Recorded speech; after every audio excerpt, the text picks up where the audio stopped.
Hare Krishna duties ಎಲ್ಲ ಭಕ್ತರಿಗೂ ಇವತ್ತಿನ ಕ್ಲಾಸಿಗೆ ಸ್ವಾಗತ. ಪ್ರಾರ್ಥನೆ ಮುಖಾಂತರ ನಮ್ಮ ಕ್ಲಾಸ್ ನಾವು ಪ್ರಾರಂಭ ಮಾಡುವ. ಹರೇ ಕೃಷ್ಣ. ನಮ ಓಂ ವಿಷ್ಣು ಪಾದಾಯ ಕೃಷ್ಣ ಪ್ರೇಷ್ಠಾಯ ಭೂತಲೆ ಶ್ರೀಮತೆ ಭಕ್ತಿ ವೇದಾಂತ ಸ್ವಾಮಿನ್ನಿತಿ ನಾಮಿನೆ ನಮಸ್ತೆ ಸಾರಸ್ವತೆ ದೇವೆ ಗೌರವಾಣಿ ಪ್ರಚಾರಿಣೆ ನಿರ್ವಿಶೇಷ ಶೂನ್ಯವಾದಿ ಪಾಶ್ಚಾತ್ಯ ದೇಶತಾರಿಣೆ ಜಯ ಶ್ರೀ ಕೃಷ್ಣ ಚೈತನ್ಯ ಪ್ರಭು ನಿತ್ಯಾನಂದ ಶ್ರೀ ಅದ್ವೈತ ಗದಾಧರ ಶ್ರೀವಾಸಾದಿ ಗೌರ ಭಕ್ತ ವೃಂದ. ಹರೇ ಕೃಷ್ಣ ಕೃಷ್ಣ ಕೃಷ್ಣ ಹರೇ ಹರೇ ಹರೇ ರಾಮ ರಾಮ ರಾಮ ಹರೇ ಹರೇ. ಇಲ್ಲಿವರೆಗೆ 3ನೇ ಅಧ್ಯಾಯ ಭಗವದ್ಗೀತೆ ಶ್ಲೋಕ ನಂಬರ್ 31 ಇಲ್ಲಿವರೆಗೆ ನಾವು ನೋಡಿದ್ದೇವೆ. 31ನೇ ಶ್ಲೋಕದಲ್ಲಿ ಯಾರು ಅಸೂಯೆ ಇಲ್ಲದವರು ಶ್ರದ್ಧಾವಂತರು ಈ ಜ್ಞಾನವನ್ನು ಅನುಸರಿಸುತ್ತಾರೆ, ಅವರು ಕರ್ಮಫಲದ ಬಂಧನದಿಂದ ಮುಕ್ತರಾಗುತ್ತಾರೆ ಅಂತ ಹೇಳಿ ಕೃಷ್ಣ ಹೇಳಿದ್ದು. ಮುಂದಿನ ಶ್ಲೋಕ, ಲಾಸ್ಟ್ ಕ್ಲಾಸ್ ಅಲ್ಲಿ ಮಾತಾಜಿ ಒಂದು ಪ್ರಶ್ನೆ ಕೇಳಿದ್ರು, ಕವಿತಾ ಮಾತಾಜಿ, ಅಸೂಯೆ ಬಗ್ಗೆ. ಅದು ಒರಿಜಿನಲ್ ಶ್ಲೋಕ ಏನಿದೆ ನರೋತ್ತಮ್ ದಾಸ್ ಠಾಕೂರ್ ಅವ್ರದ್ದು, ಕಾಮ ಕೃಷ್ಣ ಕರ್ಮಾರ್ಪಣೆ, ಕ್ರೋಧ ಭಕ್ತ ದ್ವೇಷಿ ಜನೆ.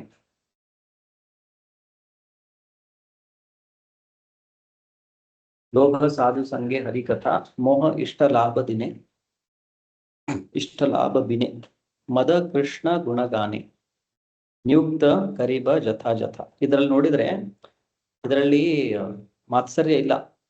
ಅವರು ಇದು 5ಅನ್ನಷ್ಟೇ ಹೇಳಿರೋದು, ಕಾಮ ಕ್ರೋಧ ಲೋಭ ಮೋಹ ಮದ. ಇದನ್ನೇ ಹೇಗೆ ಬಳಸಬಹುದು ಕೃಷ್ಣನ ಸೇವೆಯಲ್ಲಿ ಅಂತೇಳಿ ಹೇಳಿದ್ದಾರೆ. ಅಲ್ಲಿ ಮಾತ್ಸರ್ಯದ ಉಲ್ಲೇಖ ಇಲ್ಲ.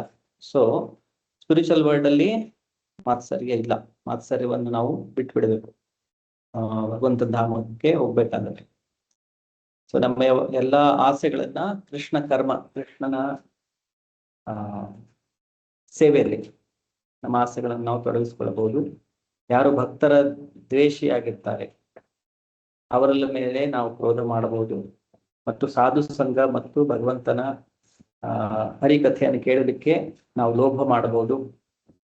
ಆಮೇಲೆ ನಮಗೆ ಭಗವಂತನ ಸಂಘ ಸಿಗದೇ ಇದ್ದಾಗ ಅದರಿಂದ ನಾವು ಮೋಹದ ವಶರಾಗಬಹುದು. ಮತ್ತೆ ಕೃಷ್ಣನ ಗುಣಗಾನ ಮಾಡೋದ್ರಲ್ಲಿ ನಾವು ಮದವನ್ನು ಹೊಂದಬಹುದು. ಸೊ ಇದೇನು 6 ಇದಿದೆ, ಕಾಮಕ್ರೋಧ ಲೋಭ ಮೋಹ ಮದ ಮಾತ್ಸರ್ಯ, ಇದರಲ್ಲಿ 5ಅನ್ನು ನಾವು ಭಗವಂತನ ಸೇವೆಯಲ್ಲಿ ತೊಡಗಿಸಬಹುದು. ಬಟ್ ಮಾತ್ಸರ್ಯ ಇದೆ, ಅದನ್ನು ನಾವು ಭಗವಂತನ ಸೇವೆಯಲ್ಲಿ ತೊಡಗಿಸಲಿಕ್ಕೆ ಆಗುದಿಲ್ಲ. ಸೊ ಇದು ಲಾಸ್ಟ್ ನೀವು ಪ್ರಶ್ನೆ ಕೇಳಿದ್ದು. ಅದಾದ್ಮೇಲೆ ನಾನು ಇದನ್ನು ನೋಡಿದಾಗ ಅದರಲ್ಲಿ ಮಾತ್ಸರ್ಯದ ಉಲ್ಲೇಖನೇ ಇಲ್ಲ ಆ ಪರ್ಟಿಕ್ಯುಲರ್ ಶ್ಲೋಕದಲ್ಲಿ. ಸೊ ಮುಂದಿನ ಶ್ಲೋಕ, ಯ ಏತದ್ ಅಭ್ಯಸೂಯಂತೋ ನಾನು ತಿಷ್ಯಂತಿ ಮೇ ಮತಂ ಸರ್ವಜ್ಞಾನ ವಿಮೂಢಾನ್ಸ್ತಾನ್ ವಿದ್ಧಿ ನಷ್ಟಾನ್ ಅಚೇತಸಃ. ಸೊ ಯಾರು ಅಸೂಯೆಯಿಂದ ಈ ಬೋಧನೆಗಳನ್ನು ಅಲಕ್ಷಿಸುವರೋ ಮತ್ತು ಅವನ್ನು ಅನುಸರಿಸುವುದಿಲ್ಲವೋ ಅವರು ಯಾವ ತಿಳುವಳಿಕೆಯೂ ಇಲ್ಲದವರು, ವಿಮೂಢರು ಎಂದು ಭಾವಿಸಬೇಕು. ಪರಿಪೂರ್ಣತೆಗಾಗಿ ಅವರು ಪಡುವ ಶ್ರಮವೆಲ್ಲ ನಾಶವಾಗುವು. ಸೊ ಯಾರು ಈ ಭಗವದ್ಗೀತೆಯಲ್ಲಿ ಕೊಟ್ಟಿರುವಂತಹ ಕೃಷ್ಣನ ಉಪದೇಶಗಳಿದೆ ಅಸೂಯೆಯಿಂದ ಅದನ್ನ ಅಲಕ್ಷಿಸುತ್ತಾರೆ, ಅದನ್ನು ಅನುಸರಿಸುವುದಿಲ್ಲ, ಅವರನ್ನೆಲ್ಲ ಇಲ್ಲಿ ಕೃಷ್ಣ ಹೇಳ್ತಾ ಇರೋದು ವಿಮೂಢರು, ವಿಶೇಷವಾದ ಮೂಢರು. ಮತ್ತೆ ಅವರ ಚೇತನೆ ನಷ್ಟವಾಗಿದೆ, ನಷ್ಟಚೇತಸಃ. ಅಚೇತಸಃ ಅಂತೇಳಿ, ಅಚೇತಸಃ ಅವರಲ್ಲಿ ಕೃಷ್ಣ ಪ್ರಜ್ಞೆ ಇಲ್ಲ ಅಂತ ಹೇಳಿ ಹೇಳ್ತಾರೆ. ಭಾವಾರ್ಥದಲ್ಲಿ ನಾವು ನೋಡುವ ಯಾರಲ್ಲಿ ಕೃಷ್ಣ ಪ್ರಜ್ಞೆ ಇರುವುದಿಲ್ಲ ಅವರ ದೋಷವನ್ನು ಇಲ್ಲಿ ಸ್ಪಷ್ಟವಾಗಿ ಹೇಳಿದೆ. ಅತ್ಯುನ್ನತ ಕಾರ್ಯಕಾರಿ ಅಧಿಕಾರಿಯ ಆಜ್ಞೆಗೆ ಅವಿಧೇಯರಾದರೆ ಹೇಗೆ ಶಿಕ್ಷೆಯುಂಟೋ ಹಾಗೆಯೇ ದೇವೋತ್ತಮ ಪರಮ ಪುರುಷನ ಆಜ್ಞೆಗೆ ಅವಿಧೇಯರಾದರೂ ನಿಶ್ಚಯವಾಗಿಯೂ ಶಿಕ್ಷೆಯುಂಟು. ಇಲ್ಲಿ ಪ್ರಭುಪಾದರು ಉದಾಹರಣೆ ಕೊಡ್ತಾ ಇದ್ದಾರೆ. ಒಬ್ಬ ಅಧಿಕಾರಿ, ಅವರ ಕೆಳಗಡೆ ಕೆಲಸ ಮಾಡ್ತಾ ಇರುವಂತಹ ಇನ್ನೊಬ್ಬ ವ್ಯಕ್ತಿ, ಅವರು ಈ ಅಧಿಕಾರಿಯ ಆಜ್ಞೆಗೆ ವಿಧೇಯರಾಗದೆ ಇದ್ರೆ ಅವರ ಮಾತು ಕೇಳ್ತಾ ಇಲ್ಲ. ಹಾಗಿದ್ರೆ ಹೇಗೆ ಅವರಿಗೆ ಶಿಕ್ಷೆ ಉಂಟಾಗುತ್ತೆ?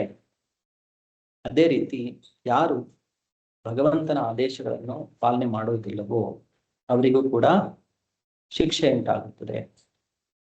ಅಂತ ವ್ಯಕ್ತಿ ಎಷ್ಟೇ ದೊಡ್ಡವನಾದರೂ ಅವನು ಶೂನ್ಯ ಹೃದಯದವನಾಗಿ ಆತ್ಮವನ್ನು, ಪರಬ್ರಹ್ಮವನ್ನು, ಪರಮಾತ್ಮನನ್ನು, ದೇವೋತ್ತಮ ಪುರುಷನನ್ನು ಅರಿಯದವನು. ಸೊ ಭೌತಿಕವಾಗಿ ಅಂತ ವ್ಯಕ್ತಿ ಯಾವುದೇ ಒಂದು ಅತ್ಯುನ್ನತ ಸ್ಥಾನದಲ್ಲಿದ್ದರೂ ಕೂಡ, ಅವನು ಒಬ್ಬ ದೊಡ್ಡ ಬಿಸ್ನೆಸ್ ಮ್ಯಾನ್ ಆಗಿರ್ಬೋದು, ತುಂಬಾ ಶ್ರೀಮಂತ ವ್ಯಕ್ತಿ ಆಗಿರ್ಬೋದು, ಅಥವಾ ತುಂಬಾ ಬುದ್ಧಿವಂತ ಅನಿಸ್ಕೊಂಡಿರ್ಬೋದು ಈ ಜಗತ್ತಿನಲ್ಲಿ, ಅಥವಾ ಅವನು ರಾಜನ ಸ್ಥಾನದಲ್ಲಿರಬಹುದು, ಅಥವಾ ಒಬ್ಬ ಸಾಮಾನ್ಯ ವ್ಯಕ್ತಿ ಆಗಿರಬಹುದು. ಸೊ ಯಾರು ಭಗವಂತನ ಆಜ್ಞೆಗಳಿಗೆ ಅವಿಧೇಯರಾಗಿರುತ್ತಾರೋ ಅಂತ ವ್ಯಕ್ತಿಗಳನ್ನು ಇಲ್ಲಿ ಶೂನ್ಯ ಹೃದಯದವರು ಎಂದು ಹೇಳಿದ್ದಾನೆ. ಮತ್ತೆ ಅವರಿಗೆ ಆತ್ಮ ಅಂದ್ರೆ ಗೊತ್ತಿಲ್ಲ, ಪರಬ್ರಹ್ಮ ಅಂದ್ರೆ ಯಾರು ಗೊತ್ತಿಲ್ಲ, ಪರಮಾತ್ಮ, ದೇವೋತ್ತಮ ಪುರುಷ ಏನು ಅವರಿಗೆ ಜ್ಞಾನನೇ ಇಲ್ಲ. ಸೊ ಹಾಗಾಗಿ ಅಂತ ವ್ಯಕ್ತಿ ಅವನು ಏನೇ ಸಾಫಲ್ಯತೆಯನ್ನು ಈ ಬದುಕಿನಲ್ಲಿ ಹೊಂದಿದ್ರು ಕೂಡ ಅವನ ಒಂದು ಜೀವನ ಏನಾಗಿರುತ್ತೆ, ನಿರರ್ಥಕವಾಗಿರುತ್ತೆ. ಕೇವಲ ಭೌತಿಕವಾಗಿ ಏನೋ ಗಳಿಸ್ಕೊಂಡ್ರು, ಆಮೇಲೆ ಏನೋ ಆ ಶರೀರನೇ ಬಿಟ್ಟು ಹೋಗ್ಬೇಕು. ಎಲ್ಲ ನಿಂತಿರೋದು ಆ ಶರೀರದ ಮೇಲೆ. ಎಲ್ಲ ಆಸ್ತಿ, ಸಂಪತ್ತು, ಐಶ್ವರ್ಯ, ಆಮೇಲೆ ಬ್ಯೂಟಿ, ಆಮೇಲೆ ನಮ್ಮ ಪ್ರಭುತ್ವ, ಪವರು, ಎಲ್ಲ ನಿಂತಿರೋದು ಆ ಶರೀರದ ಮೇಲೆ. ಆ ಶರೀರ ಹೋದ್ರೆ ಅದ್ರ ಜೊತೆ ಇದ್ದದ್ದು ಎಲ್ಲ ಹೋಯ್ತು. ಸೊ ಇಮಿಡಿಯೇಟ್ ಮೃತ್ಯು ಸಮಯದಲ್ಲಿ ಅವನಿಗೆ ಸಂಪೂರ್ಣ ಪರಾಭವವಾಗಿಬಿಡುತ್ತೆ. ಪರಾಭವಸ್ತಾವತ್ ಅಬೋಧ ಜಾತ. ಕೃಷ್ಣ ಭಗವದ್ಗೀತೆಯಲ್ಲಿ ಕೂಡ ಹೇಳಿದ್ದಾರೆ ಮುಂದೆ, ಮೃತ್ಯು ಸರ್ವಹರಶ್ಚ ಅಹಂ. ಸೊ ಮೃತ್ಯು ಏನ್ ಮಾಡುತ್ತೆ, ನಮ್ಮಲ್ಲಿ ಏನೇನಿದೆ ಎಲ್ಲವನ್ನು ಕಿತ್ಕೊಂಡ್ಬಿಡುತ್ತೆ, ಹರಣ ಮಾಡ್ಬಿಡುತ್ತೆ.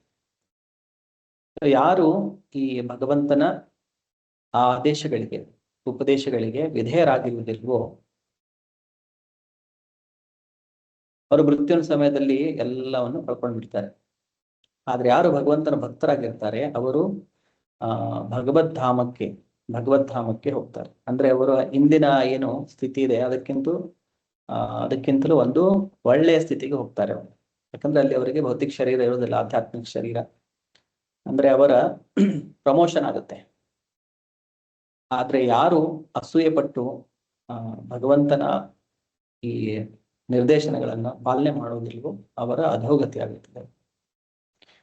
ಅವರು ಪಟ್ಟಿದ್ದ ಎಲ್ಲ ಶ್ರಮ ಅದೆಲ್ಲ ಒಂದೇ ಸಮಯ ನಾಶವಾಗುತ್ತೆ.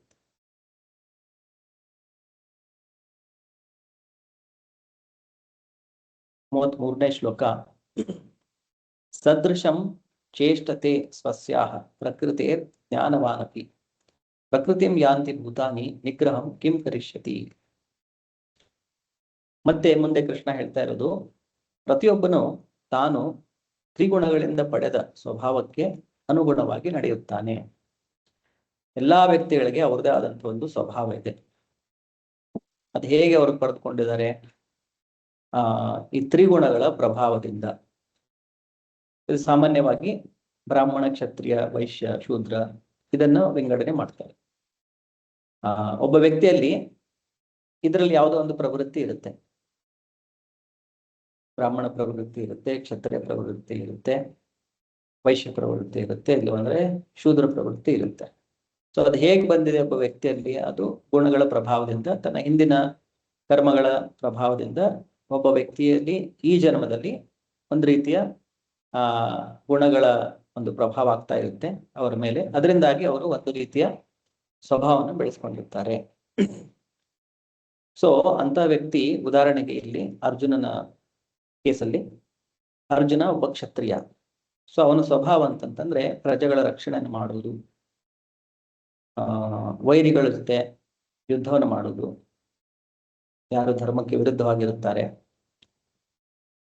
ಸೊ ಇದು ಅವನ ಸ್ವಭಾವ.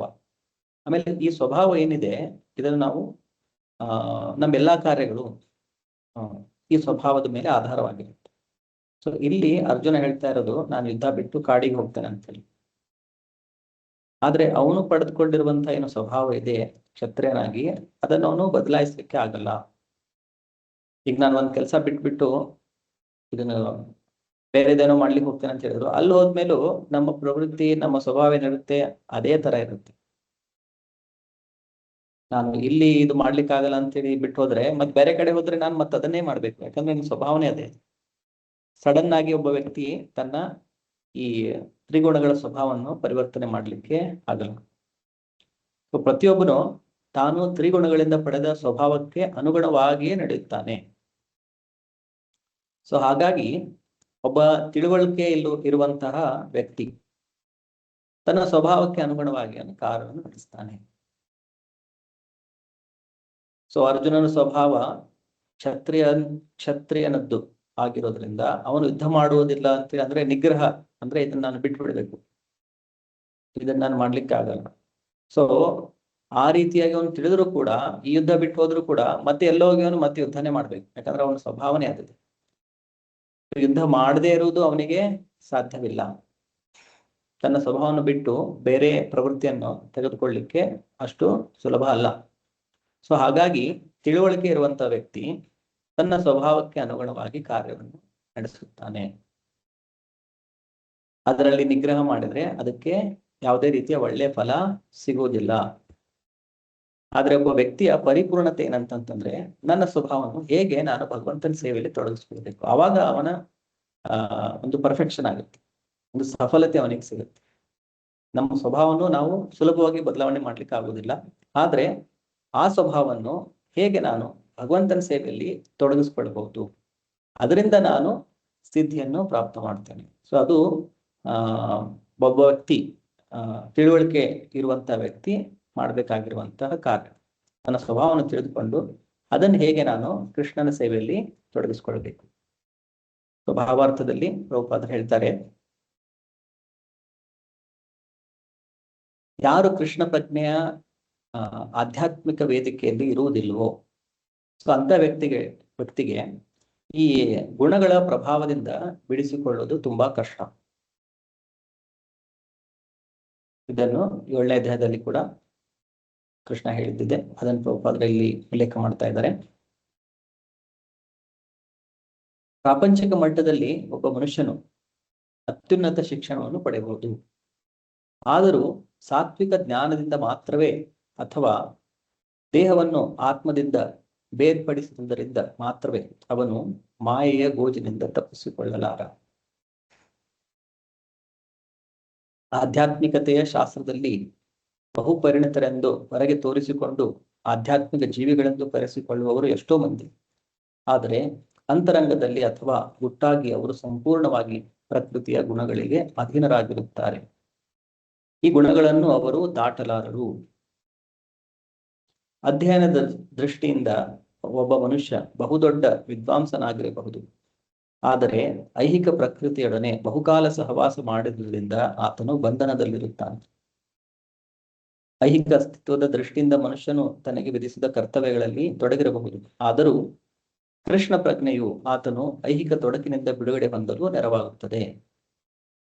ಆದುದರಿಂದ ಸಂಪೂರ್ಣ ಕೃಷ್ಣ ಪ್ರಜ್ಞೆಯನ್ನು ಸಾಧಿಸುವವರೆಗೆ ಮನುಷ್ಯನು ತನ್ನ ವೃತ್ತಿಯ ಕರ್ತವ್ಯಗಳನ್ನು ಬಿಡಬಾರದು. ಯಾರು ಇದ್ದಕ್ಕಿದ್ದಂತೆ ತನ್ನ ನಿಯತ ಕರ್ತವ್ಯಗಳನ್ನು ತ್ಯಜಿಸಿ ಕೃತಕವಾಗಿ ಯೋಗಿ ಅಥವಾ ಆಧ್ಯಾತ್ಮಿಕವಾದಿ ಎಂದು ಕರೆಸಿಕೊಳ್ಳಬಾರದು. ತನ್ನ ಸ್ಥಾನದಲ್ಲೇ ಉಳಿದು ಹೆಚ್ಚಿನ ಶಿಕ್ಷಣ ಪಡೆದವರ ಮಾರ್ಗದರ್ಶನದಲ್ಲಿ ಕೃಷ್ಣ ಪ್ರಜ್ಞೆಯನ್ನು ಪಡೆಯಲು ಪ್ರಯತ್ನಿಸುವುದು ಉತ್ತಮ. ಹೀಗೆ ಮನುಷ್ಯನು ಕೃಷ್ಣನ ಮಾಯೆ ಹಿಡಿತದಿಂದ ಪಾರಾಗಬಹುದು. ಸೊ ಒಂದೇ ಸಮನೆ ಒಬ್ಬ ವ್ಯಕ್ತಿ ನಾನೆಲ್ಲ ಬಿಟ್ಬಿಟ್ಟು ಒಬ್ಬ ಯೋಗಿ ಆಗ್ಬಿಡ್ತೇನೆ, ಸಾಧು ಆಗ್ಬಿಡ್ತೇನೆ, ಸೊ ಈ ರೀತಿ ಎಲ್ಲ ಏನು ವಿಚಾರಗಳಿದೆ ಅದನ್ನು ಬಿಡಬೇಕು ಅಂತ ಹೇಳಿ ಇಲ್ಲಿ ಪ್ರಭುಪಾದರು ಹೇಳ್ತಾ ಇದ್ದಾರೆ.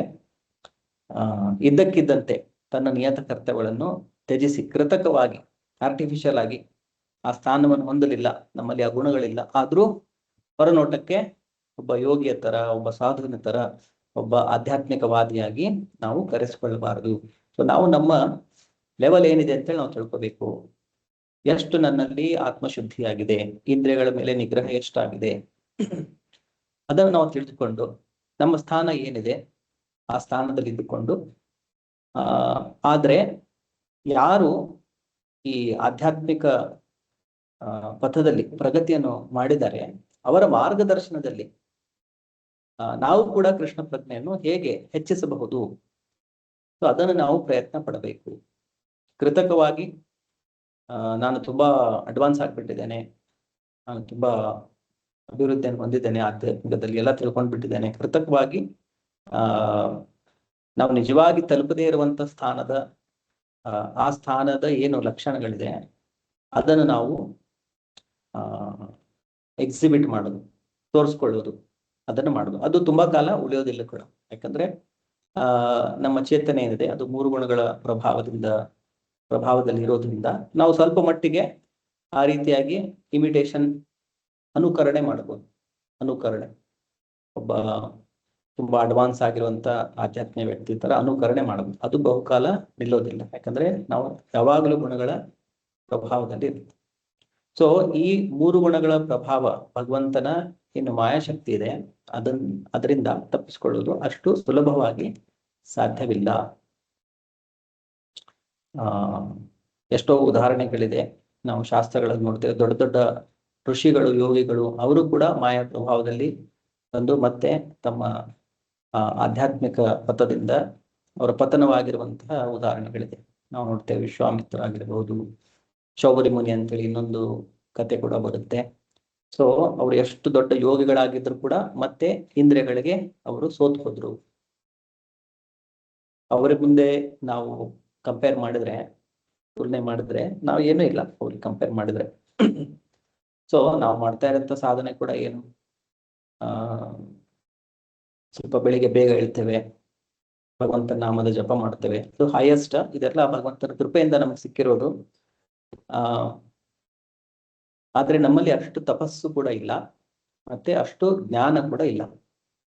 ಕಲಿಯುಗದಲ್ಲಿ ವಿಶೇಷವಾಗಿ ನಮಗೆ ಅಷ್ಟು ಬುದ್ಧಿಶಕ್ತಿನೂ ಇರೋದಿಲ್ಲ. ಎಲ್ಲಾ ವಿಷಯಗಳನ್ನು ಗ್ರಹಿಸ್ಕೊಂಡು ಅದನ್ನು ನಮ್ಮ ಮನಸ್ಸಿನಲ್ಲಿ ಇಟ್ಕೊಂಡು ಸಮಯ ಬಂದಾಗ ಅದನ್ನೆಲ್ಲ ಪಾಲನೆ ಮಾಡೋದು, ಅದು ಕೂಡ ನಮ್ಮಿಂದ ಅಷ್ಟು ಪರ್ಫೆಕ್ಟ್ ಆಗಿ ಪಾಲನೆ ಮಾಡ್ಲಿಕ್ಕೆ ಸಾಧ್ಯ ಆಗ್ತಿರ್ಲಿಕ್ಕಿಲ್ಲ. ಮತ್ತೆ ಅಷ್ಟು ತಪಸ್ಸು ಮಾಡುವಂತಹ ನಮ್ಮ ಶರೀರಕ್ಕೆ ಕೆಪಾಸಿಟಿ ಕೂಡ ಇಲ್ಲ. ನಮ್ಮ ಶರೀರಗಳಿಗೆ ತುಂಬಾ ಕಠೋರವಾದಂತಹ ತಪಸ್ಸುಗಳನ್ನು ಮಾಡುವಂತಹ ಎಬಿಲಿಟಿ ಕೂಡ ಇಲ್ಲ. ಕಲಿಯುಗದಲ್ಲಿ ಇದೆಲ್ಲ ಶಕ್ತಿಗಳು ಈ ಭೌತಿಕ ಶರೀರದಲ್ಲಿ ಕಡಿಮೆ ಆಗಿರುತ್ತೆ. ಬುದ್ಧಿ ಕೂಡ ಕಡಿಮೆ ಆಗಿರುತ್ತೆ, ಆಯಸ್ಸು ಕಡಿಮೆ ಆಗಿರುತ್ತೆ. ಸೊ ಹೀಗಿರುವಾಗ ನಾವು ಕೃತಕವಾಗಿ ಒಂದು ಉನ್ನತ ಸ್ಥಾನವನ್ನು ಪಡೆದುಕೊಂಡಿದ್ದೇನೆ ಅಂತೇಳಿ ಕೃತಕವಾಗಿ ಭಾವಿಸಿ ನಮ್ಮ ಜೀವನವನ್ನು ಆ ಕೃತಕ ರೀತಿಯಲ್ಲಿ ನಾವು ನಡೆಸಬಾರದು. ನಮಗೆ ಒಂದು ಉತ್ತಮವಾದಂತಹ ಮಾರ್ಗ ಏನಂತಂದ್ರೆ, ಶ್ರೀಲ ಪ್ರಭುಪಾದರ ಆಶ್ರಯದಲ್ಲಿ ಮತ್ತೆ ಯಾರು ಆಧ್ಯಾತ್ಮಿಕ ಇದರಲ್ಲಿ ಸ್ವಲ್ಪ ಪ್ರಗತಿಯನ್ನು ಮಾಡಿದ್ದಾರೆ, ಯಾರು ವರಿಷ್ಠ ವೈಷ್ಣವರಿದ್ದಾರೆ, ತುಂಬಾ ವರ್ಷಗಳಿಂದ ಭಗವಂತನ ಸೇವೆಯಲ್ಲಿ ತೊಡಗಿಕೊಂಡಿರುವವರು, ಸೊ ಅಂಥವರ ಮಾರ್ಗದರ್ಶನದಲ್ಲಿ ನಾವು ಹೇಗೆ ನಮ್ಮ ಸ್ಥಾನದಲ್ಲಿ ಇದ್ದುಕೊಂಡೇ ಕೃಷ್ಣ ಪ್ರಜ್ಞೆಯನ್ನು ಬೆಳೆಸ್ಕೊಂಡು ಹೋಗಬಹುದು. ಸೊ ಹೀಗೆ ನಾವು ಮಾಡ್ತಾ ಇದ್ರೆ ಕ್ರಮೇಣವಾಗಿ ನಾವು ಕೂಡ ಕೃಷ್ಣನ ಮಾಯ ಹಿಡಿತದಿಂದ ಪಾರಾಗಬಹುದು. ಇದನ್ನ ಇಲ್ಲಿ ಪ್ರಭುಪಾದರು ಪರ್ಪಟ್ಟಲ್ಲಿ ಹೇಳ್ತಾ ಇದ್ದಾರೆ. ಶ್ಲೋಕ ಹೇಳ್ತಾ ಇರೋದು, ತ್ರಿಗುಣಗಳಿಂದ ಒಬ್ಬ ವ್ಯಕ್ತಿ ಏನು ಸ್ವಭಾವವನ್ನು ಪಡೆದುಕೊಂಡಿರ್ತಾನೆ ಅದನ್ನು ಬಿಟ್ಟು ಬಿಡುವುದು ಅಷ್ಟು ಸುಲಭವಲ್ಲ. ಅದಕ್ಕಾಗಿ ತಿಳುವಳಿಕೆ ಇರುವಂತಹ ವ್ಯಕ್ತಿ ತನ್ನ ಸ್ವಭಾವಕ್ಕೆ ಅನುಗುಣವಾಗಿ ಕಾರ್ಯವನ್ನು ನಡೆಸ್ತಾನೆ.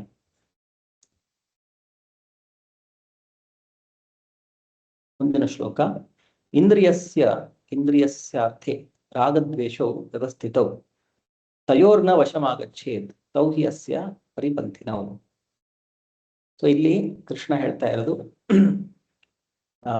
ಇಂದ್ರಿಯಗಳು ಮತ್ತು ಅವುಗಳ ವಿಷಯಗಳಿಂದ ಸಂಬಂಧಿಸಿದಂತೆ ರಾಗದ್ವೇಷಗಳನ್ನು ನಿಯಂತ್ರಿಸುವ ತತ್ವಗಳಿವೆ.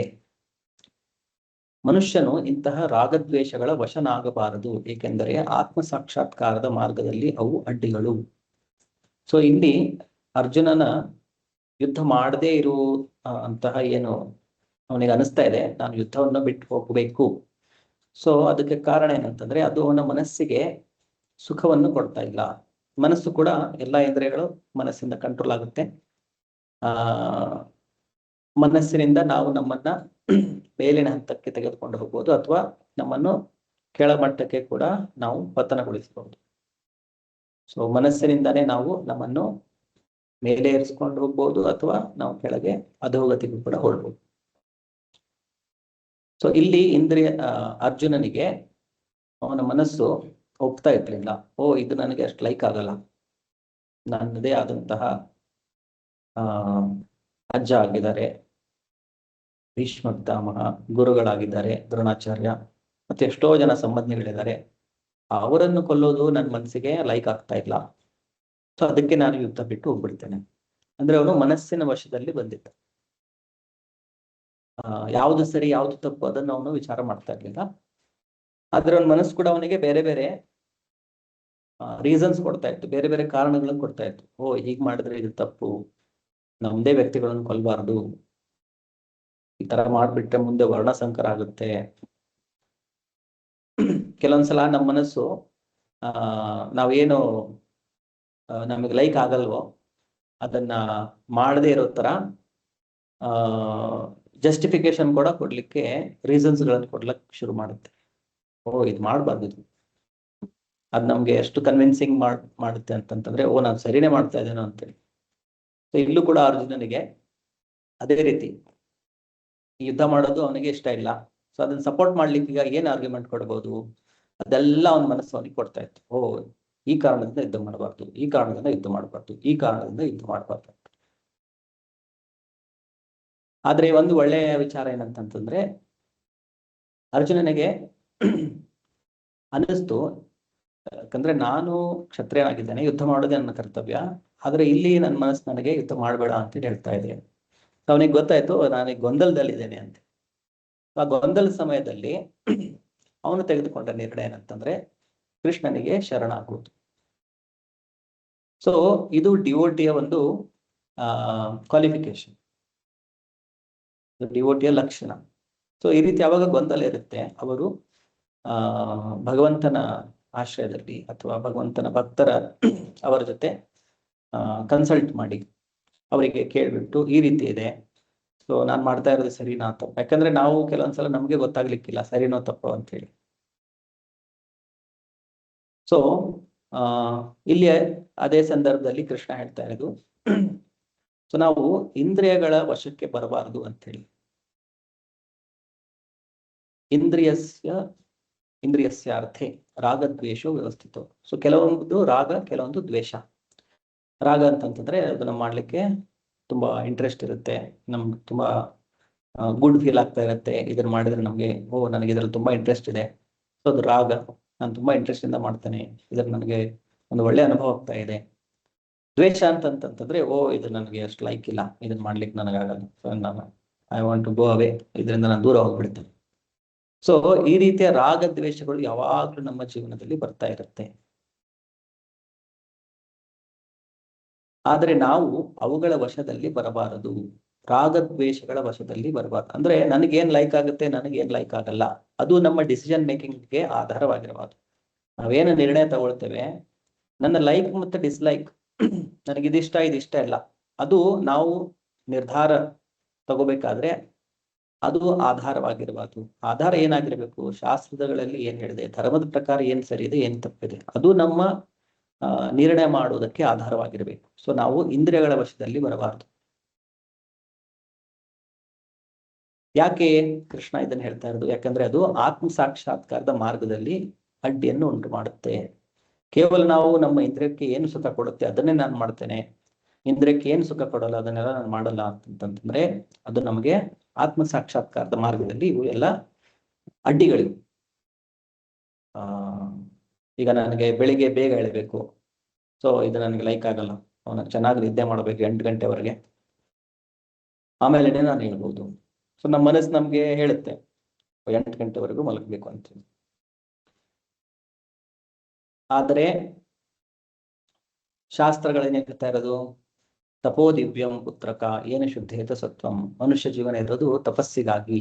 ಸೊ ಸುಲಭ, ಒಂದು ತುಂಬಾ ಈಸಿ ಆಗಿರುವಂತ ತಪಸ್ಸು ನಮಗೆ ಪ್ರಭುಪಾದರು ಕೊಟ್ಟಿರೋದು ಅಂತಂತಂದ್ರೆ ಬೆಳಿಗ್ಗೆ ಬೇಗ ಹೇಳಿ, ಬೇಗ ಎದ್ಬಿಟ್ಟು ಭಗವಂತನ ಮಂಗಳಾರತಿ ಮಾಡಿ, ಜಪ ಮಾಡಿ, ಆದ್ರೆ ನಮ್ಮ ಶರೀರಕ್ಕೆ ಮನಸ್ಸಿಗೆ ಇದು ಲೈಕ್ ಆಗಲ್ಲ. ಸೊ ಇದು ದ್ವೇಷ. ಇದು ಆರಾಮಾಗಿ ಹೇಳೋದು, ಏನ್ ಬೇಕಾದ್ರೂ ತಿನ್ನೋದು, ಹೇಗ್ ಬೇಕಾದ್ರೂ ಇರೋದು, ಇದು ನಮ್ಗೆ ತುಂಬಾ ಇಷ್ಟ.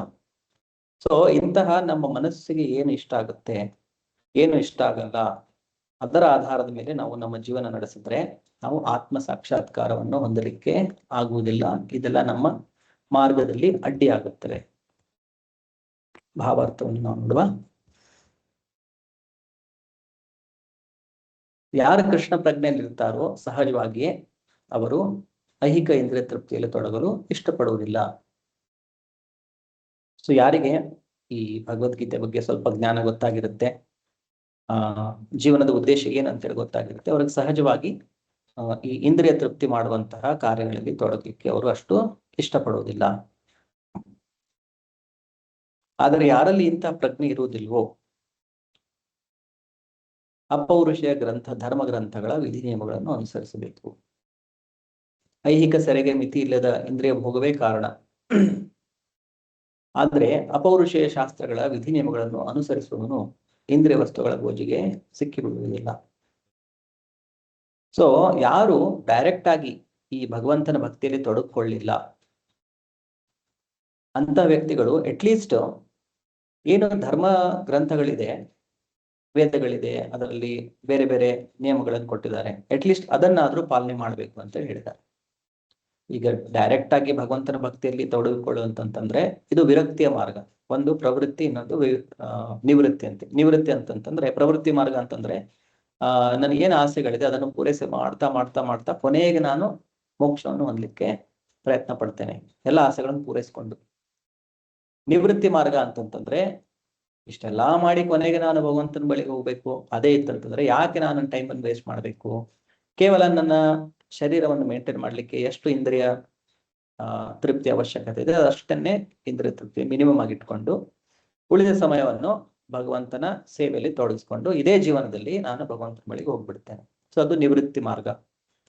ಸೊ ನಿವೃತ್ತಿ ಮಾರ್ಗದಲ್ಲಿ ಇರುವವರು ಈ ಸಾಧನೆ ಭಕ್ತಿಯನ್ನು ಮಾಡ್ತಾರೆ. ಅದು ಕೂಡ ಈ ಕಲಿಯುಗದಲ್ಲಿ ಗೋಸ್ವಾಮಿಗಳ, ಚೈತನ್ಯ ಮಹಾಪ್ರಭುಗಳ, ಪ್ರಭುಪಾದರ ಕೃಪೆಯಿಂದ ನಮಗೆ ತುಂಬಾ ಸುಲಭವಾಗಿ ಮಾಡಿಕೊಟ್ಬಿಟ್ಟಿದ್ದಾರೆ. ಅದನ್ನ ನಾವು ನಮ್ಮ ಲೈಫ್ ಸ್ಟೈಲ್ ಒಳಗಡೆನೆ ಸಹಜವಾಗಿ ಅದನ್ನ ಬೆರೆಸ್ಕೋಬಹುದು. ಅದು ತುಂಬಾ ಸುಲಭವನ್ನು ಮಾಡಿಕೊಟ್ಟಿದ್ದಾರೆ. ಸೊ ಯಾರಿಗೆ ಇದನ್ನು ಕೂಡ ಮಾಡ್ಲಿಕ್ಕಾಗಲ್ಲ, ಏನು ಸುಲಭವಾಗಂತ ಏನು ಒಂದು ಫಾರ್ಮುಲಾ ಕೊಟ್ಟಿದ್ದಾರೆ ಅದನ್ನು ಕೂಡ ಮಾಡ್ಲಿಕ್ಕೆ ಆಗದೆ ಇರುವವರು, ಕೃಷ್ಣ ಪ್ರಜ್ಞೆಯಲ್ಲಿ ತಮ್ಮ ಜೀವನ ನಡೆಸ್ಲಿಕ್ಕೆ ಆಗದೆ ಇರುವವರು, ಅವ್ರು ಅಟ್ಲೀಸ್ಟ್ ಧರ್ಮ ಗ್ರಂಥಗಳಲ್ಲಿ ಏನ್ ಹೇಳಿದ್ದಾರೆ ಅದನ್ನಾದ್ರೂ ಅನುಸರಿಸಬೇಕು. ಆಮೇಲೆ ನಮ್ಮ ಈ ಐಹಿಕ ಸೆರೆಗೆ, ಈ ಬಂಧನಕ್ಕೆ, ಭೌತಿಕ ಬಂಧನಕ್ಕೆ ಕಾರಣ ಏನಂತಂದ್ರೆ ಅನ್ಕಂಟ್ರೋಲ್ಡ್ ಸೆನ್ಸ್ ಗ್ರಾಟಿಫಿಕೇಶನ್, ಮಿತಿ ಇಲ್ಲದೆ ಇಂದ್ರಿಯ ಭೋಗವನ್ನು ಮಾಡು. ಏನು ರೆಗ್ಯುಲೇಷನೇ ಇಲ್ಲ, ಯಾವ್ದು ಸರಿ ಯಾವ್ದು ತಪ್ಪು, ಇದನ್ನ ಮಾಡ್ಬೇಕಾ ಇದನ್ನ ಮಾಡಬಾರ್ದಾ, ಏನು ವಿಧಿ ನಿಯಮಗಳು ಇಲ್ಲದೆ ನಾವು ಇಂದ್ರಿಯ ತೃಪ್ತಿಯಲ್ಲಿ ತೊಡಗಿದ್ರೆ ಅದು ನಮ್ಮ ಭೌತಿಕ ಬಂಧನಕ್ಕೆ ಕಾರಣವಾಗುತ್ತೆ. ಸೊ ಯಾವಾಗ ನಾವು ಈ ಕೃಷ್ಣ ಪ್ರಜ್ಞೆಯನ್ನು ಅನುಸರಣೆ ಮಾಡದೇ ಇದ್ರು ಕೂಡ ಶಾಸ್ತ್ರಗಳಲ್ಲಿ ಕೊಟ್ಟಿರುವ ವಿಧಿ ನಿಯಮಗಳನ್ನು ಅನುಸರಿಸಿ ಇಂದ್ರಿಯ ತೃಪ್ತಿಗೆ ನಾವು ಮಾಡ್ಕೊಂಡ್ರು ಕೂಡ ಮುಂದೆ ನಾವು ಅದೇ ಮಾರ್ಗದಲ್ಲಿ ಬರುವಂತಹ ಸಾಧ್ಯತೆಗಳಿರುತ್ತೆ. ಇಲ್ಲಿ ಉದಾಹರಣೆಯನ್ನು ಕೊಡಲಾಗಿದೆ. ಬದ್ಧ ಆತ್ಮಕ್ಕೆ ಕಾಮತೃಪ್ತಿಯು ಅಗತ್ಯ. ವಿವಾಹ ಬಂಧನದ ಸ್ವಾತಂತ್ರ್ಯದ ಮಿತಿಯಲ್ಲಿ ಕಾಮತೃಪ್ತಿಗೆ ಅವಕಾಶವುಂಟು. ಶಾಸ್ತ್ರಗಳ ಆದೇಶದಂತೆ ತನ್ನ ಪತ್ನಿಯ ಹೊರತಾಗಿ ಬೇರೆ ಯಾವ ಹೆಂಗಸಿನ ನೊಡನೆಯೂ ಕಾಮಭೋಗ ಪಡುವಂತಿಲ್ಲ. ಉಳಿದೆಲ್ಲ ಸ್ತ್ರೀಯರನ್ನು ತನ್ನ ತಾಯಿಯಂತೆ ಕಾಣತಕ್ಕದ್ದು. ಇಂತಹ ಆದೇಶಗಳಿದ್ದರೂ ಮನುಷ್ಯನು ಇತರ ಸ್ತ್ರೀಯರೊಡನೆ ಕಾಮಭೋಗ ಪಡೆಯಲು ಬಯಸುತ್ತಾನೆ. ಇಂತಹ ಪ್ರವೃತ್ತಿಗಳಿಗೆ ಕಡಿವಾಣ ಹಾಕಬೇಕು, ಇಲ್ಲವಾದರೆ ಅವು ಆತ್ಮ ಸಾಕ್ಷಾತ್ಕಾರದ ಮಾರ್ಗದಲ್ಲಿ ಅಡ್ಡಿಗಳಾಗುತ್ತವೆ. ಸೊ ಒಬ್ಬ ಬದ್ಧ ಆತ್ಮ, ಅವರಲ್ಲಿ ತುಂಬಾ ಕಾಮ ವಾಸನೆ ಕೂಡ ಇರುತ್ತೆ. ಸೊ ಅದಕ್ಕಾಗಿ ಶಾಸ್ತ್ರಗಳಲ್ಲಿ ಏನು ನಿಯಮಗಳನ್ನು ಮಾಡಿದ್ದಾರೆ, ಶಾಸ್ತ್ರಬದ್ಧವಾಗಿ ವಿವಾಹವನ್ನು ಮಾಡಿಕೊಂಡು ತನ್ನ ಪತ್ನಿಯ ಜೊತೆಗೆ ಅವನು ಒಂದು ಧರ್ಮ ಪತಿ ಮತ್ತು ಧರ್ಮ ಪತ್ನಿಯಾಗಿ ತಮ್ಮ ವಿವಾಹ ಜೀವನ ನಡೆಸಬಹುದು. ಸೊ ಆ ವಿವಾಹದಲ್ಲಿ ಆ ಕಾಮ ತೃಪ್ತಿಗೆ ಕೂಡ ಒಂದು ಪರ್ಮಿಷನ್ ಇದೆ. ಸೊ ಅದನ್ನು ಬಿಟ್ಟು ಬೇರೆ ತಮ್ಮ ಮದುವೆಯ ಸಂಬಂಧದ ಹೊರಗೆ ಕೂಡ, ಅದು ಸ್ತ್ರೀ ಆಗಿರ್ಬೋದು ಅಥವಾ ಪುರುಷನಾಗಿರ್ಬೋದು, ಅವರೊಡನೆ ಕಾಮಭೋಗವನ್ನು ಪಡುವಂತಿಲ್ಲ. ಇದು ಒಂದು ಧರ್ಮದ ನಿಯಮಗಳು. ಆಮೇಲೆ ಉಳಿದೆಲ್ಲಾ ಸ್ತ್ರೀಯರನ್ನು ತಾಯಿಯಂತೆ ಕಾಣಬೇಕು. ತನ್ನ ಪತ್ನಿಯನ್ನು ಬಿಟ್ಟು ಎಲ್ಲಾ ಸ್ತ್ರೀಗಳನ್ನು ತಾಯಿಯಂತೆ ಅವರನ್ನು ಕಾಣಬೇಕು. ಸೊ ಅಟ್ಲೀಸ್ಟ್ ಒಬ್ಬ ವ್ಯಕ್ತಿ ಇಷ್ಟು ಬೇಸಿಕ್ ಧರ್ಮವನ್ನಾದ್ರೂ ಪಾಲನೆ ಮಾಡಬೇಕು. ಇದು ಕಾಮತೃಪ್ತಿಗೆ ಸಂಬಂಧಪಟ್ಟದ್ದು. ಅದೇ ರೀತಿ ತಿನ್ನೋದಕ್ಕೆ ಸಂಬಂಧಪಟ್ಟದ್ದು ಕೂಡ. ಏನ್ ಬೇಕಾದ್ರೂ ತಿನ್ನೋ, ಅಂದ್ರೆ ಪ್ರಾಣಿಗಳನ್ನು ಕೊಂದು ತಿನ್ನೋದು, ಸೊ ಇದೆಲ್ಲ ಧರ್ಮಕ್ಕೆ ವಿರುದ್ಧವಾಗಿತ್ತು. ಅಟ್ಲೀಸ್ಟ್ ಅವರು ಒಂದು ಧರ್ಮದ ಮಾರ್ಗದಲ್ಲಿ ಆದ್ರೂ ನಡೆದ್ರೆ ಮುಂದೆ ಅವರಿಗೆ ಈ ತಮ್ಮ ಕಾಮನೆಗಳನ್ನು ಧರ್ಮದ ಮಾರ್ಗದಿಂದ ತೃಪ್ತಿ ಮಾಡಿಕೊಂಡು ಧರ್ಮ, ಅರ್ಥ, ಕಾಮ, ಮೋಕ್ಷ, ಧರ್ಮದ ಅನುಸರಣೆ ಮಾಡಿ ಅರ್ಥವನ್ನು ಪಡೆದುಕೊಂಡು ಆ ಅರ್ಥದಿಂದ ತಮ್ಮ ಕಾಮವನ್ನು ತೃಪ್ತಿ ಮಾಡಿ ಕೊನೆಗೆ ಆ ವ್ಯಕ್ತಿ ಮೋಕ್ಷಕ್ಕೆ ಹೋಗ್ಬೋದು. ಅದು ಒಂದ್ ಜೀವನದಲ್ಲಿ ಸಾಧ್ಯ ಆಗ್ಲಿಕ್ಕಿಲ್ಲ, ಎಷ್ಟೋ ಜನ್ಮಗಳನ್ನು ಪಡೆದುಕೋಬೇಕು. ಆದ್ರೂ ಕೂಡ ಅವನು ಪಾಪಗಳನ್ನು ಮಾಡದೆ ಈ ರೀತಿ ಜೀವನ ನಡೆಸಿದ್ರೆ ಕಡೆಗೆ ಒಂದು ದಿನ ಅವನು ಮೋಕ್ಷಕ್ಕೆ ಹೋಗುವಂತ ಸಾಧ್ಯತೆ ಇರುತ್ತೆ. ಸೊ ಅಟ್ಲೀಸ್ಟ್ ಒಬ್ಬ ಮನುಷ್ಯ ಏನ್ ಮಾಡ್ಬೇಕಂದ್ರೆ ಅಟ್ಲೀಸ್ಟ್ ಒಂದು ಈ ಧರ್ಮದ ಏನು ನಿಯಮಗಳಿದೆ ಅದರ ಪ್ರಕಾರವಾದ್ರೂ ತನ್ನ ಜೀವನವನ್ನು ನಡೆಸಬೇಕು. ಹಾಗೆ ಮಾಡದೇ ಇದ್ರೆ ಆ ವ್ಯಕ್ತಿ ಆತ್ಮ ಸಾಕ್ಷಾತ್ಕಾರವನ್ನು ಹೊಂದಲಿಕ್ಕೆ ಸಾಧ್ಯವೇ ಇಲ್ಲ. ಮತ್ತೆ ಅವನು ಮತ್ತೆ ಕೆಳಸ್ತರದ ಶರೀರವನ್ನು ಪಡೆದುಕೊಳ್ತಾನೆ. ಈಗ ಮನುಷ್ಯ ಶರೀರ ಸಿಕ್ಕಿದೆ, ಇದನ್ನು ರೆಸ್ಪಾನ್ಸಿಬಲ್ ಆಗಿ ನಡೆಸಲಿಲ್ಲ, ಜವಾಬ್ದಾರಿಯಾಗಿ ಈ ಶರೀರದಲ್ಲಿ ಜೀವನವನ್ನು ನಡೆಸಲಿಲ್ಲ. ಸೊ ಆಗ ಏನಾಗುತ್ತೆ, ಒಂದು ಒಳ್ಳೆ ಅವಕಾಶ ಸಿಕ್ಕಿತ್ತು, ಇಷ್ಟೆಲ್ಲ ಫೆಸಿಲಿಟಿ ಇತ್ತು ಶರೀರದಲ್ಲಿ, ಅದನ್ನು ದುರುಪಯೋಗ ಪಡಿಸ್ಕೊಂಡ್ವಿ. ಹಾಗಾಗಿ ನೆಕ್ಸ್ಟ್ ನಮಗೆ ಕೆಳಮಟ್ಟದ ಶರೀರ ಸಿಗುತ್ತೆ. ಪ್ರಾಣಿಗಳ ಶರೀರ ಇರ್ಬೋದು, ಪಕ್ಷಿಗಳ ಶರೀರ ಇರ್ಬೋದು, ಕ್ರಿಮಿಕೀಟಗಳು, ಜಲಚರಗಳು, ಅಥವಾ ಗಿಡ ಮರಗಳು, ಸಸ್ಯಗಳು. ಯಾಕಂದ್ರೆ ಒಂದು ಒಳ್ಳೆ ಶರೀರ ಸಿಕ್ಕಿತ್ತು, ಅದರ ಜವಾಬ್ದಾರಿಯನ್ನು ನಿರ್ವಹಿಸಲಿಲ್ಲ. ಹಾಗೆ ಅವನಿಗೆ ಆಟೋಮೆಟಿಕ್ ಆಗಿ ಒಂದು ಡಿಮೋಷನ್ ಆಗಿಬಿಡುತ್ತೆ. ಪ್ರಮೋಷನ್ ಆಗೋ ಬದಲಿಗೆ ಡಿಮೋಷನ್ ಆಗಿ ಒಂದು ಕೆಳಮಟ್ಟದ ಸ್ಥಾನಕ್ಕೆ ಆತ್ಮ ಒಂದು ಕೆಳಮಟ್ಟದ ಶರೀರವನ್ನು ಪಡೆದುಕೊಳ್ಳುತ್ತೆ. ಭೌತಿಕ ದೇಹವಿರುವಷ್ಟು ಕಾಲವು ಭೌತಿಕ ದೇಹದ ಅಗತ್ಯಗಳಿಗೆ ಅವಕಾಶ ಉಂಟು, ಆದರೆ ವಿಧಿ ನಿಯಮಗಳಿಗೆ ಅನುಗುಣವಾಗಿ ಮಾತ್ರ. ಆದರೂ ನಾವು ಇಂತಹ ಅವಕಾಶಗಳ ಹತೋಟಿಯನ್ನು ಅವಲಂಬಿಸಬಾರದು. ಆ ನಿಯಮ ನಿಬಂಧನೆಗಳಿಗೆ ಅಂಟಿಕೊಳ್ಳದೆ ಅವನ್ನು ಅನುಸರಿಸಬೇಕು. ಏಕೆಂದರೆ ನಿಯಮಗಳಿಗೆ ವಿಧೇಯವಾಗಿ ಇಂದ್ರಿಯ ತೃಪ್ತಿ ಪಟ್ಟುಕೊಳ್ಳುವ ರೂಢಿಯು ಮನುಷ್ಯನಿಗೆ ದಾರಿ ತಪ್ಪಿಸಬಹುದು. ರಾಜಮಾರ್ಗಗಳಲ್ಲಿಯೂ ಅಪಘಾತಗಳ ಸಾಧ್ಯತೆ ಇರುವ ಹಾಗೆ ರಸ್ತೆಗಳನ್ನು ಬಹು ಎಚ್ಚರಿಕೆಯಿಂದ ಒಳ್ಳೆಯ ಸ್ಥಿತಿಯಲ್ಲಿ ಉಳಿಸಿಕೊಂಡು ಬಂದಿರಬಹುದು. ಆದರೂ ಅತ್ಯಂತ ಸುರಕ್ಷಿತ ರಸ್ತೆಯಲ್ಲಿ ಸಹ ಅಪಘಾತ ಆಗುವುದೇ ಇಲ್ಲ ಎಂದು ಯಾರೂ ಖಂಡಿತವಾಗಿ ಭರವಸೆ ನೀಡಲು ಸಾಧ್ಯವಿಲ್ಲ. ಎಷ್ಟೇ ಒಬ್ಬ ವ್ಯಕ್ತಿ ತನ್ನ ಜೀವನವನ್ನು ನಾನು ತುಂಬಾ ಧರ್ಮದ ಪ್ರಕಾರನೇ ನಡೆಸ್ತೇನೆ ಅಂತೇಳಿ ಅವನು ಎಷ್ಟೇ ಕಾಳಜಿ ವಹಿಸಿದ್ರು ಕೂಡ ಅಲ್ಲೂ ಕೂಡ ಅವನು ದಾರಿ ತಪ್ಪುವಂತಹ ಸಾಧ್ಯತೆಗಳು ಇದೆ. ಇಲ್ಲಿ ಪ್ರಭುಪಾದರು ಉದಾಹರಣೆ ಕೊಡ್ತಾರೆ. ಎಷ್ಟೋ ದೊಡ್ಡ ಹೈವೇ ಆಗಿರ್ಬೋದು, ತುಂಬಾ ದೊಡ್ಡ ಹೈವೇ ಮಾಡಿದ್ದಾರೆ, ಅದ್ರಲ್ಲಿ ಎಲ್ಲಾ ರಸ್ತೆಗಳೆಲ್ಲ ಚೆನ್ನಾಗಿ ಮೇಂಟೈನ್ ಮಾಡಿದ್ದಾರೆ. ಸೊ ಹಾಗಿದೆ ಅಂತ ಹೇಳಿ ನಾವು ಇಲ್ಲಿ ಆಕ್ಸಿಡೆಂಟೇ ಆಗಲ್ಲ ಅಂತ ಹೇಳ್ಬೋದಾ? ಯಾರು ಭರವಸೆ ಕೊಡ್ಲಿಕ್ಕಾಗಲ್ಲ. ಎಷ್ಟೇ ಒಳ್ಳೆ ರೋಡ್ ಆಗಿದ್ರು ಕೂಡ, ರಾಜಮಾರ್ಗ, ಹೈವೇ, ನ್ಯಾಷನಲ್ ಹೈವೇ ಆದ್ರೂ ಕೂಡ ಅಲ್ಲೂ ಕೂಡ ಅಪಘಾತಗಳಾಗುವಂತಹ ಸಾಧ್ಯತೆಗಳಿದೆ. ಹಾಗಾಗಿ ನಾವು ಈ ಭೌತಿಕ ಸಂಸಾರದಲ್ಲಿ ಇದ್ದಾಗ ತುಂಬಾ ಕಾಳಜಿಯಿಂದ ಇರಬೇಕು. ನಮ್ಮಿಂದ ಯಾವುದೇ ರೀತಿಯ ಪಾಪ ಕರ್ಮಗಳು ಆಗದೇ ಇರುವ ಹಾಗೆ ನಾವು ನೋಡ್ಕೋಬೇಕು. ಐಹಿಕ ಸಹವಾಸ ಇರುವುದರಿಂದ ಇಂದ್ರಿಯ ಭೋಗದ ಮನೋಧರ್ಮ ಬಹು ದೀರ್ಘಕಾಲದಿಂದ ಉಳಿದುಕೊಂಡು ಬಂದಿದೆ. ಆದ್ದರಿಂದ ಇಂದ್ರಿಯ ತೃಪ್ತಿಯು ನಿಯಂತ್ರಣಕ್ಕೆ ಒಳಗಾಗಿದ್ದರೂ ಪತನದ ಸಾಧ್ಯತೆ ಇದ್ದೇ ಇದೆ. ಆದುದರಿಂದ ನಿಯಂತ್ರಿತ ಇಂದ್ರಿಯ ತೃಪ್ತಿಯನ್ನು ಸಹ ನಿಶ್ಚಯವಾಗಿಯೂ ತಪ್ಪಿಸಬೇಕು. ಸೊ ಯಾರು ತುಂಬಾ ಸೀರಿಯಸ್ ಆಗಿದ್ದಾರೆ ಭಗವಂತನ ಧಾಮಕ್ಕೆ ಮರಳಿ ಹೋಗ್ಲಿಕ್ಕೆ, ಸೊ ಅವರಿಗೆ ಏನು ಧರ್ಮದ ಪ್ರಕಾರದ ನಿಯಮಿತವಾದ ಇಂದ್ರಿಯ ತೃಪ್ತಿಯನ್ನು ಹೇಳಿದ್ದಾರೆ, ಅದರಲ್ಲಿ ಕೂಡ ಅವರು ತುಂಬಾ ಜಾಗೃತರಾಗಿ ಅದನ್ನು ಕೂಡ ಅವರು ತಪ್ಪಿಸಬೇಕು ಅಂತ ಹೇಳಿ ಹೇಳ್ತಾರೆ. ಅಂದ್ರೆ ಅವಶ್ಯಕತೆ ಇಲ್ಲದೆ ಯಾವುದೇ ರೀತಿಯ ಇಂದ್ರಿಯ ತೃಪ್ತಿಯ ಕರ್ಮಗಳಲ್ಲಿ ಒಬ್ಬ ವ್ಯಕ್ತಿ ತನ್ನನ್ನ ತೊಡಗಿಸಿಕೊಳ್ಬಾರದು. ಕೃಷ್ಣ ಪ್ರಜ್ಞೆಯಲ್ಲಿ ಅಂದರೆ ಸದಾ ಕೃಷ್ಣನ ಪ್ರೇಮಪೂರ್ವಕ ಸೇವೆಯಲ್ಲಿ ಆಸಕ್ತಿಯನ್ನು ಬೆಳೆಸಿಕೊಂಡರೆ ಅದು ಎಲ್ಲ ಇಂದ್ರಿಯ ಕರ್ಮಗಳಿಂದ ಮನುಷ್ಯನನ್ನು ಕಾಪಾಡುತ್ತದೆ. ಸೊ ಇದಕ್ಕೆ ಒಂದು ವಿಧಾನ ಏನಂತಂತಂದ್ರೆ ಕೃತಕವಾಗಿ ಇಂದ್ರಿಯಗಳನ್ನ ಕಟ್ಟಿ ಹಾಕುವುದು. ಇನ್ನೊಂದು ವಿಧಾನ ಏನಂತಂತಂದ್ರೆ ಕೃಷ್ಣನ ಪ್ರೇಮಪೂರ್ವಕ ಸೇವೆಯಲ್ಲಿ ಆಸಕ್ತಿಯನ್ನು ಬೆಳೆಸ್ಕೊಳ್ಳುವುದು. ಅವಾಗೇನಾಗುತ್ತೆ, ಆಟೋಮೆಟಿಕ್ ಆಗಿ ಎಲ್ಲಾ ಇಂದ್ರಿಯಗಳು ಕೃಷ್ಣನ ಸೇವೆಯಲ್ಲಿ ತೊಡಗಿಸ್ಕೊಂಡಾಗ ಅವುಗಳಿಗೆ ಮತ್ತೆ ಯಾವುದೋ ಬೇರೆ ರೀತಿಯಿಂದ ಇಂದ್ರಿಯ ತೃಪ್ತಿ ಮಾಡುವಂತ ಆಸೆಗಳೇ ಬರಲ್ಲ.